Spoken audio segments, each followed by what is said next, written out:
Humans are too fragile for combat, said the alien instructor, seconds before feigning. The classroom of the Intergalactic Strategy Academy erupted in chittering laughter and gasp as Instructor Jar's luminescent tendrils went limp, his massive form crumpling to the floor.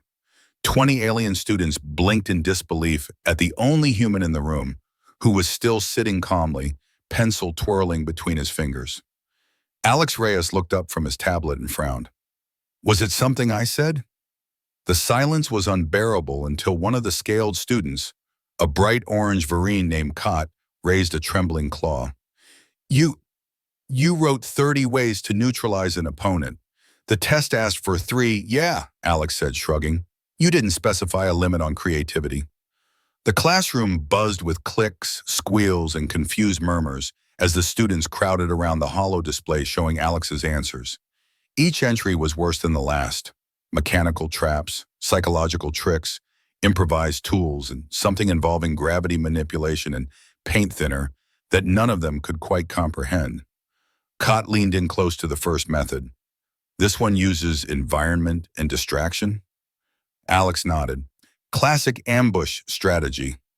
Works even without fancy tech. Just timing. The aliens recoiled. Their species valued precision and technology. The idea of using instinct and improvisation was terrifying. Another student, the crystalline Elari, tilted her shimmering head. You call that efficient? Effective, Alex corrected. Efficient's for engineers. Survival's for soldiers. From the floor, Instructor Jar groaned, one eye opening weakly. Mr. Reyes, you were told this was a hypothetical ethics assessment. Alex blinked. Oh, I thought it was practical theory. Practical? Jar rasped. You described using our planet's oxygen levels as a weapon. Alex scratched his head. Technically, I described using any atmosphere. That's just chemistry. The room went quiet again. Outside, through the Academy's transparent dome, the twin suns of Zephyra 9 glowed over the blue mountains, casting long shadows into the halls of higher learning. The Academy was known for its diversity, its harmony among species, its endless pursuit of peace. Until a human showed up. Alex hadn't wanted to cause trouble. He'd been proud to be accepted. The first human admitted to the Academy of Strategic Harmony. It was supposed to be a cultural exchange, a chance for species to learn from one another. But apparently, humans learned and thought very differently. When word spread about the incident, the Academy's administrators called an emergency review. 3 deans, a dozen instructors, and a floating tribunal AI gathered in a hexagonal chamber that smelled faintly of ozone and worry. Alex sat alone at the center, legs crossed, surrounded by holographic projections of his exam answers. Mr. Reyes, said Dean Sulith, her translucent voice modulating in perfect tones. Do you understand the purpose of this institution? To train diplomats and tacticians for peaceful resolution, Alex recited. Correct. And yet your examination contains 30 methods of lethal or deceptive elimination. Right, Alex said. I thought it was a creativity test. You said to demonstrate strategic removal of hostile entities. You didn't say non-lethal. The tribunal, AI flickered. You described tactics that use gravity wells, microbial engineering, and psychological manipulation. Such methods are considered extreme. Humans call that Tuesday, Alex said under his breath. Several alien dignitaries shifted uncomfortably. The tribunal murmured among themselves. They had seen human history, of course. They studied every member species admitted to the Academy. But seeing human thought patterns in action was another matter. The Varine ambassador leaned forward. Tell us, human, why so many methods? Alex looked at the floor, thinking. Because we don't like losing, he said finally. You grow up on a planet where everything tries to kill you. Storms, bacteria, your own neighbors sometimes. So we adapt. We find ways to survive. It's not about cruelty. It's about never running out of options. The tribunal fell silent. Dean Sulith finally nodded. That is concerning and enlightening. The meeting adjourned, but whispers followed Alex through the halls for days. Some students avoided him entirely. Others stared with a mix of fear and fascination. A few, like Cott, became oddly loyal. You scared them, Cott said one day, clicking his mandibles with admiration. You showed them how humans think. They call it horrifying. I call it art. Alex laughed. If that's art, I'm in the wrong class. But peace didn't last long. The Academy's sensors detected a fleet approaching from the void. Pirates, raiders from the Eclipse Dominion, notorious for enslaving weaker species. Zephyr 9 had always been neutral territory, but neutrality meant little to a warband looking for easy plunder. When the alarms blared, students scrambled, instructors panicked, and the council convened in chaos. No one had prepared for real combat, except Alex. "We need evacuation protocols," shouted an instructor. "Seal the domes. Prepare the distress beacon." "Too late," Alex said, studying the tactical display. "They're jamming your signals, but their formation's sloppy. You've got maybe 10 minutes before impact." Dean Salith turned to him. "You have a plan?"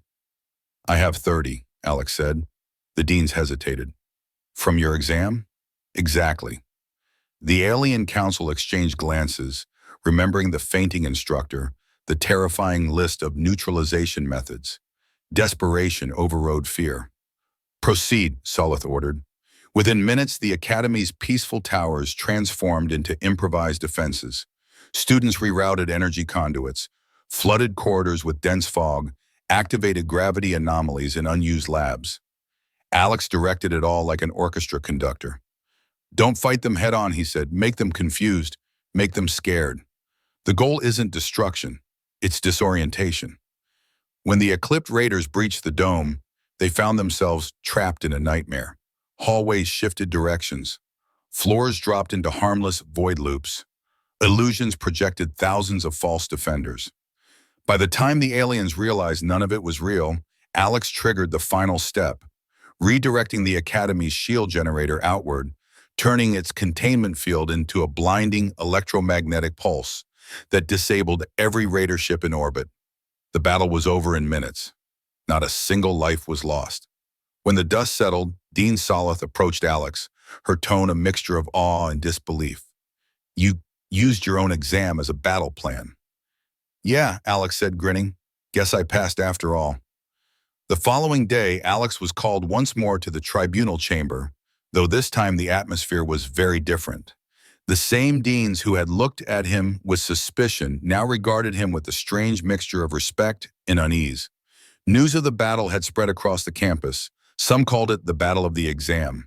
The students whispered as Alex passed through the halls, not with mockery now, but with curiosity and maybe fear. "You turned our academy into a trap," said Cott, walking beside him. "Even the professors are calling it the most brilliant tactical display in centuries." "I just used what was available," Alex replied. "We didn't have weapons, so we used the environment." It's what humans do. When he entered the tribunal chamber, the deans were already waiting. Dean Salith's crystalline form shimmered brighter than usual. "Mr. Reyes," she began, "you have demonstrated capabilities beyond our expectations. You defended this academy without casualties. However, the Galactic Council has taken notice." Alex's stomach sank. "Am I being expelled?" "Quite the opposite," Salith said. "They want to understand your methods." "Understand," Alex repeated carefully, "or control." None of the deans answered. Later that day, a delegation ship from the Galactic Council arrived, a massive silver vessel that cast a long shadow over the academy. From it descended 5 representatives of different species, all dignified, all wearing expressions that seemed carved from suspicion. They requested a demonstration. Alex stood in the training dome, surrounded by holographic projections and dozens of students watching from the gallery above. "You want me to simulate my tactics?" he asked. The council chair, a creature of shifting mist named Vorn, nodded. "Show us how a human perceives threat and resolution." "All right," Alex said, adjusting the display controls, "but don't expect it to be pretty." He programmed the simulator to generate random scenarios, ambushes, invasions, hostage crises. Each time, his responses were swift, inventive, and unconventional. He weaponized the terrain, exploited the enemy's behavior patterns, used psychology, light, even sound.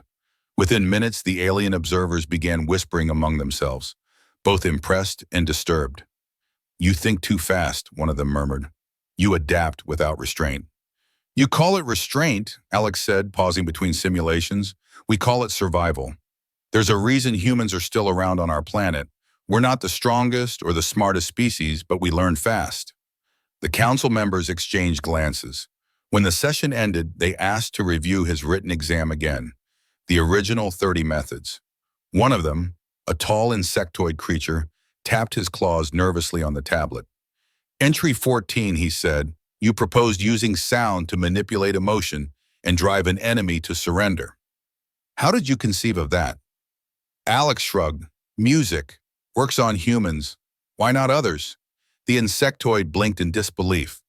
You fight with music? Sometimes, Alex said with a grin. Depends on the mood. After hours of questioning, the council finally departed, leaving behind a wave of rumors. The academy buzzed with speculation. Some said Alex would be recruited into the Galactic Defense Directorate. Others whispered that he'd be exiled for being too dangerous. Alex didn't care much for politics.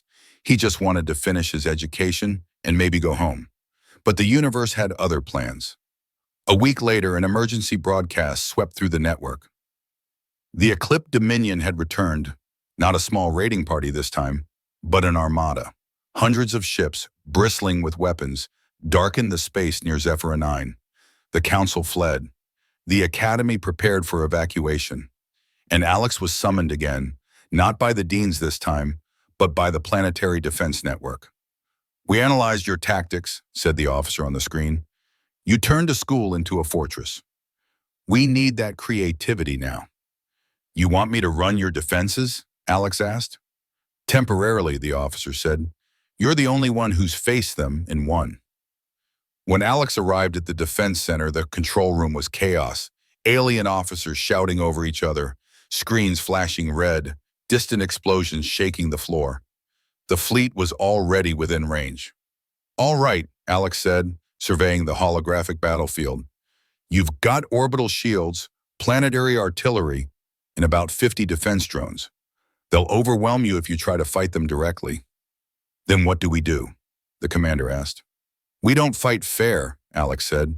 He started reprogramming the drones, changing their patterns, creating illusions of massive fleets that didn't exist. He diverted energy grids to simulate power failures, luring the Eclipse ships closer. They'll think you're vulnerable, he explained, and when they get close enough, he smiled faintly, you collapse the magnetic field and fry their engines. That's dangerous, the commander protested. For them, yeah, Alex said. For us, not so much if we time it right. The plan went into motion. On the surface, the academy students watched the sky flicker with artificial lightning as the Eclipse ships descended. The fake fleet appeared, drawing their burn fire while the real defenses charged unseen. At the perfect moment, Alex gave the order. The pulse detonated, a blinding ripple of electromagnetic energy that spread across the stratosphere. The first wave of Eclipse ships fell like dying stars, their systems fried. Cheers erupted across the command center. But the celebration was short-lived. The main cruiser of the Dominion, the Harbinger, remained intact. Its massive shadow eclipsed the horizon as it began to descend through the atmosphere. That's new, Alex said, eyes narrowing. They've got shielding against EMPs. What do we do now? The commander asked. We improvise, Alex replied. He tapped into the Academy's old network, pulling up his original exam once more. Entry number 27 glowed on the screen. Divide the enemy's attention, make them fight themselves. A grin spread across his face. Let's see if that still works. He transmitted false signals into the Eclipse fleet's remaining ships, spoofing communication codes, making them believe the Harbinger was compromised. Confusion rippled through their ranks. Several ships turned their guns on each other. The skies above Zephyr 9 lit up again, not with destruction from the ground, but with chaos among the invaders themselves. Still, the Harbinger didn't falter. It pushed through the atmosphere, landing heavily near the Academy. The impact shattered towers and shook the ground. The battle had come to them once again. Alex grabbed his gear. Time to finish what we started. The ground cracked under the weight of the Harbinger as its engines screamed, pouring heat across the Academy grounds. Towers of glass and steel melted into rivers of molten metal. Students and instructors fled to the underground chambers, while the defense grid flickered and died. Alex stood at the heart of the courtyard, looking up at the towering ship that had descended like an angry god. The Harbinger's main hatch opened, and a figure emerged, an eclipsed warlord clad in black armor that pulsed with red energy. The alien's voice rumbled across the valley through amplifiers. "Human," it said, "we have studied your kind.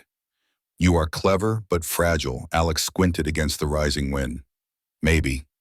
But I only need one idea to beat you." He ran toward the central reactor tower, his communicator lighting up as Kott's panicked voice broke through the static. "Alex, the reactor is unstable. You'll blow the Academy apart." "Only if I get the timing wrong," Alex said, pushing open the maintenance hatch. Inside, the air shimmered with blue light from the antimatter core. He needed to lure the Harbinger closer, and he knew exactly how. With a few quick commands, he broadcasted a signal from the Academy's central beacon, mimicking a distress code that suggested the planet's defense command center was still active beneath the campus. The Harbinger took the bait. Its shadow grew larger as it descended directly over the reactor tower, weapons trained downward. "Now," Alex whispered. From the nearby control station, Kott and the surviving students diverted the reactor's containment field outward, creating a vortex of energy that pulled debris, air, and electromagnetic charge into a single glowing storm. The Harbinger tried to rise, but the pull was too strong. Its engines sputtered, roaring against the planet's gravity. "You think you can trap me with your time?" the warlord thundered. "Not trap," Alex said, climbing the reactor's outer scaffolding. "Just redirect." He jumped from the ledge, slamming a control module into the reactor's field stabilizer. The vortex inverted, turning the Harbinger's power core into a feedback loop. Energy surged through its hull, and in one blinding instant, the sky exploded in a halo of white light. The shock wave rolled across Zephyr 9, shaking the ground for miles. When the light faded, the Harbinger was gone. Only drifting fragments of metal remained, glowing faintly like dying stars. The Academy's towers were scorched, but still standing. Alex lay among the rubble, coughing from the smoke as Kott and several others pulled him to his feet. "You're insane," Kott said, laughing through the exhaustion. "You destroyed their flagship with a school reactor." "Recycling project," Alex muttered. "Extra credit." When the Galactic Council returned days later, they found the Academy half-ruined but victorious. Reports spread across the galaxy about the human who had turned a peaceful school into the last stand of Zephyr 9. The council convened once again, and this time Alex wasn't a student under review. He was the guest of honor. "Your actions saved not only this planet but countless others," Dean Solith said during the ceremony. "We cannot decide if you are a genius or a danger." Alex smiled faintly. "Maybe a little of both." "What will you do now?" Solith asked. He looked around at the rebuilt courtyard, at the strange, beautiful architecture that mixed alien geometry with human improvisation. "Teach," he said. "If humans and aliens are going to share a future, they'll need to learn how we think, and maybe how not to." The crowd of students cheered, their voices echoing through the domed hall.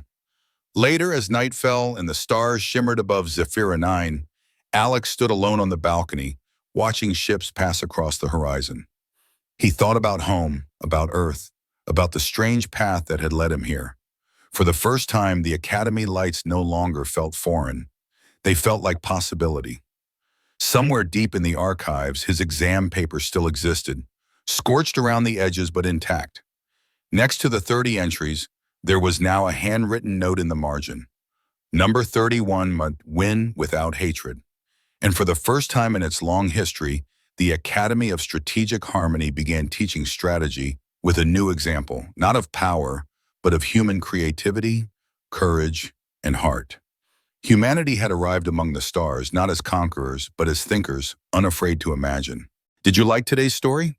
Then catch our posts at 3 p.m. Eastern Time daily. Unfold more intergalactic stories with Professor Space.